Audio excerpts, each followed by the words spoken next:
হে everyone, তোমরা সবাই কেমন আছো? আই হোপ সবাই খুব ভালো আছো, আমিও খুব ভালো আছি। আর আজকে তোমাদের জন্য আবার একটি নতুন ব্লগ নিয়ে চলে এসেছি। তো আশা করি তোমাদের অবশ্যই ভিডিওটা শেষ অবধি দেখো, আশা করি তোমাদের অবশ্যই ভালো লাগবে। আর যদি ভালো লাগে আমার ভিডিও তো অবশ্যই একটা লাইক কমেন্ট শেয়ার করো, কারণ তোমাদের ভালোবাসার সাপোর্ট অনেকটাই আমাকে উৎসাহ দেয়। তো যারা এখনও সাবস্ক্রাইব করোনি তারা চটপট জলদি গিয়ে সাবস্ক্রাইব করে নিও আমার চ্যানেলটাকে। আর তো চলো ভিডিওটা আজকে পুরোটা দেখো, স্কিপ করো না। আর আমি একটু আজকে তোমাদের সঙ্গে অন্যরকম ভিডিও শেয়ার করছি, আর কিছু মানে মনের কথা বলতে পারো বা বাস্তবতা কথা কিছু বলবো, তোমাদের সঙ্গে শেয়ার করব। তো সেইগুলোই আজকে তোমাদের সঙ্গে একটু তুলে ধরবো। তো অবশ্যই তোমরা মন দিয়ে শুনবে আর অবশ্যই আমার ব্লগটা শেষ অবধিই দেখবে। তো চলো শুরু করা যাক। আজকে যে বিষয়টা নিয়ে কথা বলবো সেই বিষয়টা নিয়েই শুরু করি। তো চলো, প্রথমত এই কথাটা আমি তোমাদের এই জন্যই বলবো যে আজকালকার দিনে মানুষের বেশি মূল্যটা মানুষকে দিচ্ছে না। তো সেই জন্য এই কথাগুলো তোমাদের সঙ্গে আমার মন থেকে, আমার মনের থেকে শেয়ার করছি তোমাদের সঙ্গে। তো তোমাদের যদি ভালো লাগে আমার কথাগুলো তো লাইক করে দিও। কথাটা হলো, অন্যকে নিজের মূল্য বোঝাবেন কিভাবে এবং নিজেকে অন্যের কাছে মূল্যবান করে তুলবেন কিভাবে, এটাই হলো আজকের টপিক। তো এই নিয়ে কিছু কথা বলবো। আসলে আমরা প্রত্যেকটা মানুষই যেটা চাই, মানসিক চাহিদা বলতে পারো, যেটা আমাদের একটা থাকে, সেটা হলো অন্যের কাছ থেকে সম্মান পাওয়া। বিশেষ করে বাড়ির সদস্য বলো, হাজব্যান্ডের কাছ থেকে বলো, শ্বশুর শাশুড়ি বলো, পাড়া প্রতিবেশী বলো, সবটাই আর কি। বাট কী বলতো, পরিবারে যদি তোমাকে তোমার নিজের হাজব্যান্ড যদি তোমাকে যোগ্য সম্মান দেয় না, তো তুমি দেখবে পরিবারের সমস্ত সদস্যদের কাছ থেকেই যোগ্য সম্মানটুকু অবশ্যই নিজেকে। কিন্তু আজকালকার দিনে কি হচ্ছে যে ওয়াইফের কাছ থেকে সম্মান পেলেও হাজব্যান্ডের কাছ থেকে যদি তুমি সম্মান না পাও, তাহলে কিন্তু মানে তোমাকে একটা কি বলবো, খারাপ দেখায়, বা তোমাকে একটা মানুষ পাশে আর একটা মানুষ সেটা দেখে তোমাকে অসম্মান করতে মানে দ্বিধাবোধ করবে না, এরকম একটা ব্যাপার থেকে যায়। তো আমি সব থেকে আগে যে পয়েন্টটা বলবো যে তোমাদের যে সবার হাজব্যান্ড কে যে তোমরা একটু মেয়েদের সম্মানটুকু দিতে শেখো। একটা বাড়ির বউ এসে তোমাকে জাস্ট সম্মান ভালোবাসাটুকুই চাই গো, আর কিছুই চাই না। তো এর জন্য অনেক অনেক অনেক পরিবার মানে এমনকি শেষ হয়ে যাচ্ছে। আর এখন তো ডিভোর্সের হারটা যে পরিমাণে বাড়ছে, তো অবশ্যই তোমাদের এটা অবশ্যই খেয়াল রাখা উচিত। তো এই ব্যাপারটা আর কি তোমাদের ক্লিয়ার করলাম। প্রথমত, একটা মেয়ে বিয়ে করে অন্য বাড়িতে যখন নিজের প্রাপ্য সম্মানটুকু সে পায় না, তখন সে নির্দ্বিধায় থাকতে পারে একটা সংসারে, বা নির্দ্বিধায় সে মনের মতো করে জীবন করতে পারে। সে তার হাজব্যান্ডের কাছ থেকে যোগ্য সম্মান পাবে। যেমন দেখো, কথায় আছে, তুমি যদি সম্মান দাও তাহলে সম্মান পাবে। বাট এমনও অনেক পরিবারে মানে ওয়াইফ যোগ্য সম্মান দিলেও হাজব্যান্ড যোগ্য সম্মান দেয় না। তো দেখো, মেয়েরা যদি বিয়ের পর শ্বশুরবাড়িতে যোগ্য সম্মানই যদি না পায়, তাহলে তারা ওই সংসারের জন্য কি করবে বলো? আর যদি সম্মানটুকু পায় না, তো একটা মেয়ে সংসারের জন্য কি না করতে পারে। আমাদের এই সমাজে মেয়েদের বিয়ে দেওয়া হয়, প্রচলন আছে একটা, থাকলে না থাকলে তো বিয়েটা দিতই না। মানে এই যে প্রচলনটা যে কেন উঠেছে, মানে দেখো, দীর্ঘ 22, 23, 20, 18 যেমনভাবে মেয়েটারে যত বছর ইচ্ছা বাবা মারা বড়ো করছে, তাই না, খাবিয়ে পরিয়ে সব কিছুভাবেই বড়ো করছে। বাট কি এই দুটো ভাতের আশায় কিন্তু একটা মেয়েদের বিয়ে দেয় না। শ্বশুরবাড়িতে তাদের যোগ্য সম্মান, যোগ্য ভালোবাসা সব কিছুর জন্যই একটা মেয়েকে শ্বশুরবাড়ি যেতে হয়। তো দেখবে, তোমরা যদি স্বামী যদি তোমাকে যোগ্য সম্মান দেয় না, তাহলে তোমার শ্বশুর শাশুড়ি, ননদ, দেওর, ভাসুর সবাই যোগ্য সম্মান দেবে। আর ওরা সম্মান না দিলেও স্বামী পাশে থাকলে না, আমাদের মতো মেয়েদের আর কোনো চিন্তা থাকে না। মানে স্বামী আছে মানে আর কোনো চিন্তা নেই, আমি সব কিছুই জয় করতে পারবো। কে কী বললো আমাকে, সেটাও আমাকে কেউ অসম্মানজনক করতে পারবে না। ঠিক আছে? তোমাকে যদি তোমার স্বামী যোগ্য সম্মান দেয় না, তো তোমাকে কেউ একটা অসম্মান করার আগে 10 বার ভাববে। কথায় আছে না যে নিজে ভালো হলে জগৎ ভালো, তো এরকম একটা। তো শ্বশুরবাড়িতে বলে স্বামী ভালো হলে তার সব ভালো। তো দ্বিতীয়ত, আমরা মহিলারা বিয়ের পর নতুন নতুন শ্বশুরবাড়িতে এসে সবার মন জয় করার জন্য সব কাজের মধ্যে প্রচণ্ডভাবে ইনভলভ হয়ে যায়। বাট পরে যখন যে কোনো কাজের থেকে একটু বিরত থাকবে না, ঠিক বুঝতে পারবে যে কতটা মূল্য দিচ্ছে বা দিচ্ছে না।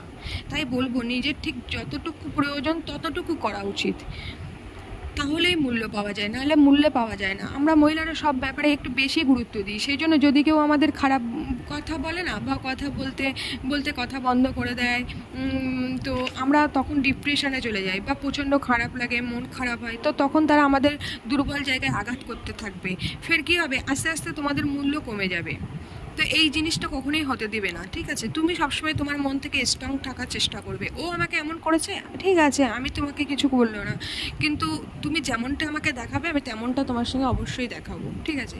এটা কখনো করবে না যে সবসময় এটা মাথায় রাখতে হবে যে ভেঙে পড়লে হবে না, যে যেমন তার সাথে তেমন, ঠিক আছে? তবেই তোমাকে মূল্য দেবে। সবসময় সব কথা মনে নেওয়া যাবে না। যে কথা তোমাকে বেশি হার্ট করছে তখন তোমাকে প্রতিবাদ করতে হবে। তৃতীয়ত, আমাদের একটা খারাপ দিক হলো যখন আমাদের কেউ মূল্য দেয় না তখন আমরা নিজেদের মূল্য দিতেই ভুলে যাই। এর ফলে কী হয় বলো তো, অন্যরা আরও সুযোগ পায়। তো আমাদের কখনো বুঝতে দিলে হবে না যে আমরা দুর্বল, আমরা এর যোগ্য নয়। নিজেকে এমন একটাভাবে প্রেজেন্ট করতে হবে যে তারা বুঝতে পারবে যে আমাদের মূল্য আছে কি না, ঠিক আছে? তারপরে আমরা মেয়েরা মানুষকে খুব তাড়াতাড়ি বেশি গুরুত্ব দিয়ে ফেলি। এমন হয় নিজের শারীরিক অসুস্থতার ঊর্ধ্বে গিয়েও বেশি গুরুত্ব দিই। তাদের সেবা যত্ন করি, বা তারা কি চাইছে বা কি না চাইছে তারা সবসময় খেয়াল রাখি। তাদের বাড়ির বউ হয়েছি বলে মানে এটা নয় যে সবসময় কাজ করে করে হাঁপিয়ে উঠবো, সবার মন রক্ষা করবো, এই জিনিসগুলো না করবে না। কারণ অবশেষে আলটিমেটলি তুমি কিছুই পাবে না। অবশ্যই সবার খেয়াল রাখা উচিত বা দায়িত্ব পালন করা উচিত, বাট সেটা নিজের শারীরিক ক্ষমতা বা মানসিক ক্ষমতার বাইরে নয়। আগে নিজের আত্মীয়তার দেখে যে নিজের এইটুকু ক্ষমতা আছে সেই ক্ষমতার মধ্যে থাকে তাকে অন্যকে গুরুত্ব দিন, তবেই দেখবে তোমাকে গুরুত্ব দেবে। নাইলে তুমি যদি একেবারে নিজেকে ছেড়ে দাও না তো তোমাকে কোনো মূল্যই দেবে না। জানবে যে হ্যাঁ আমি তো না চাইতে সব কিছু পেয়ে যাচ্ছি, তো গুরুত্ব দেওয়ার কোনো দরকারই নেই, এরকম একটা অ্যাটিটিউড হয়ে যাবে, ঠিক আছে? আমাদের নিজেদেরই একটা মানে দোষ আছে যে আমরা সবসময় সবার কাজের জন্য অ্যাভেলেবেল। আমরা মেয়েরা কী করি বলো তো, যে ও চাইছে না, যদি এটা করি, যদি ওর ভালো লাগে, এরকম একটা ভাবি। বাট আমরা ওর জন্য এটা করছি মানে ও মানে না চাইতে সব কিছু পেয়ে যাচ্ছে। তো এতে কি হয়, আমাদের মূল্যটা কমে যাচ্ছে।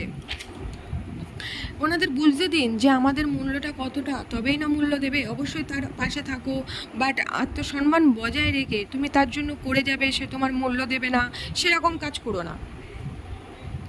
তো আমি এটাই সবসময় বলি, তাকে তুমি বলতে দাও যে তোমার কি কি মূল্য বা কোন কোন কাজে দেখো একটা সংসারে ভুল ত্রুটি দেখো, সবার ক্ষেত্রেই হয়। যে ভুল করেনি সে সংসারের দিকে তাকিয়ে চুপ করে থাকবে, এটা শ্রেয় নয়। ভুল হতেই পারে, বাট দুজনের মধ্যেও ভুল বোঝাবুঝির একটা সরি আন্ডারস্ট্যান্ডিং করতে হবে। তুমি ভুল করেছো, তোমাকে সরি বলতে হবে, আমি ভুল করেছি, আমাকে সরি বলতেই হবে। দেখো, সরি বললেই কিন্তু তুমি ছোট হয়ে গেলে এরকম কোনো ব্যাপার না, ঠিক আছে? আরও একটা সম্পর্কটাকে গুরুত্ব দেওয়ার বোঝায়, সেটা একে অপরের ক্ষেত্রে। তবে হ্যাঁ, নিজে যদি এই জিনিসটা ভুল করো তাহলে সরি বলো। তাই বলে এটা না যে তুমি সবসময় বিলিয়ে দেবে, ভুল না করেও সরি বলবে। সবসময় তুমি তোমার জায়গায় স্ট্রং থাকবে, ঠিক আছে? সরিটা এরকম কারণেই বলবে। দেখবেন কিছু মানুষের স্বভাবটাকে আপনি বদলাতে পারবেন না। কিছু মানুষের কেননা ভালো মাথায় ঠান্ডা মাথায় বোঝানো যায় না, কেননা তোমার ফিলিংসটাকে সে বোঝানোর চেষ্টা যতই তুমি করো না কেন সে বুঝবে না। সে তা আলটিমেটলি তার কাজ সে করেই যাবে। তাই বুঝলেও তার যেটা করা সেটাই সে করবে। কিন্তু কিছু মানুষ আছে যাদেরকে কখনো চেঞ্জ করাই যায় না। তাই অন্যকে চেঞ্জ করার বৃথা চেষ্টা করতে যেও না, করে নিজেই কীভাবে ভালো থাকবে সেটা আগে ভাবো। আর তাকে তার মতোই ছেড়ে দাও। তুমি যখন তাকে বেশি বোঝাতে যাবে না তো সে তখন অন্যরকম ভেবে নেবে, ঠিক আছে? চলো, কালকে তোমাদের সঙ্গে মানে বেরিয়েছিলাম বিকেলবেলা, তারপরে তোমাদের সঙ্গে কিছু শেয়ার করে নিই। কারণ বেরিয়ে তারপরে একটা ভিতর রাস্তা দিয়ে গেছিলাম একটু বোনের বাড়িতে, আমার মেজো বোনের বাড়িতে। তারপরে বসাটে কিছু কাজ ছিল বলতে ওই ব্যাটারি ওর পার্সপত্রগুলো চেঞ্জ করার ছিল, ওগুলো নিয়েছে ও, ওই জন্য তোমাদের সঙ্গে শেয়ার করিনি এগুলো। আর প্রচণ্ড ভিড় ছিল রাস্তায়, গরমও তেমন, ওই জন্য আর কিছু তোমাদের সঙ্গে শেয়ার করতেও পারিনি। তো যাই হোক, ভিডিওটা তো এন্ড করতে হবে, তো সেই জন্য ভাবলাম চলো তোমাদের সঙ্গে এন্ড করি ভিডিওটা। আবার আজকে একটা নতুন ভিডিওতে অবশ্যই শেয়ার করব, তো সেই জন্য আর কি। তো চলো দেখতে থাকো ভিডিওটা, পুরো শেষ অবধি দেখো, দেখে ভালো লাগলে লাইক কমেন্ট শেয়ার করো। আর কিছু কিনে নিগো, ওই জন্য তোমাদের সঙ্গে শেয়ার করিনি কিছু। তো গেছিলাম একটু অন্য কিনতেও গেছিলাম বা অন্য কিছু করতে, কিন্তু সেগুলো করিনি, তো সেই জন্য যাওয়া হয়নি। তো সেই জন্য নেক্সট দিন যেদিন যাব সেগুলো ওই কাজগুলো মেটাবো, তো সেই জন্য সেদিনকে তোমাদের সঙ্গে শেয়ার করব। তো আজকে কালকে যেহেতু মেটাতে পারিনি, একটু অন্য দরকারে গেছিলাম, তো আর সময়টা নষ্ট হয়ে গেছিলো। ওখানে মেজো বোনের বাড়ি গেছিলাম, একটু গিয়ে সময় নষ্ট হয়ে গেছিলো। ওখান থেকে ঘুরে, মার কাছ থেকে একটু ঘুরে তারপর দেন বাড়ি চলে এসেছিলাম। তো বসিরহাটে ঢোকা হয়নি, আর ওই জন্য রাত হয়ে গেছিলো, তো সেই জন্য বসিরহাটের কাজগুলো আর মেটাতে পারিনি। তো সেগুলো তোমাদের সঙ্গে ওই জন্য শেয়ার করতে পারিনি। তো চলো নেক্সট ভিডিওতে যেদিন যাব, যেদিন মেটাবো কাজগুলো, সেদিন তোমাদের সঙ্গে অবশ্যই তো শেয়ার করব। তো চলো দেখতে থাকো ভিডিও। আর আজকের ভিডিও এখানেই শেষ করছি, পরবর্তী আবার একটা ভিডিও তোমাদের সঙ্গে নিয়ে আসবো। তোমরা সবাই আমার পাশে থাকো, সাপোর্ট করো, অনেক অনেক ভালোবাসা দাও। তোমাদের উৎসাহ ভালোবাসায় অনেকটাই সাপোর্ট মেলে আমার। তো যাই হোক, আমার এই চেষ্টা যাই বলো না কেন, সব কিছু তোমাদের জন্য। তো তোমরা অবশ্যই পাশে থাকলে অবশ্যই সফল আমি হব একদিন। তো এইটাই আর কি বলার ছিল। তো চলো আজকের মতো টাটা। আজকে একটা নতুন ভিডিও আবার শুরু করছি।